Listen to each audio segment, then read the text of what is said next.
立法院国民党团、民众党团不满政府4月起电钱，提出这电钱袂使起的提案，要求检讨台湾能源政策。1个月协商期已经到了，今仔日立法院南北合作，最后是59比50表决通过这电钱袂使起的决议案。经济部表示讲尊重这国会决议，不过这电钱也是要遵照电价审计结果，这代表4月电钱有关的起价。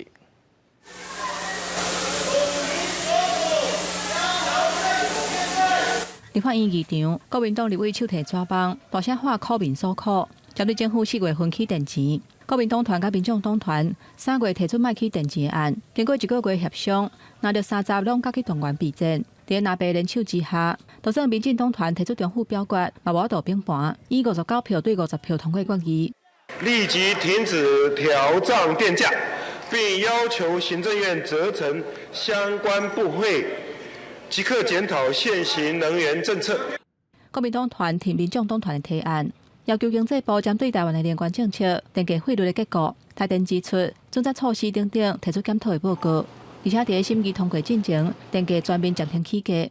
南洋指出，这是人民对错误的能源政策表达上较强烈的抗议。南洋背回讲，南北是推翻家己过去的立法。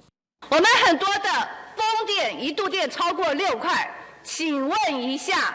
这样子的一个发电成本结构，台电不亏损才怪。被你涨的电价，你的韧性电网到哪里去了？不应该在经济委员会报告吗？这就是立委推翻自己过去的法案。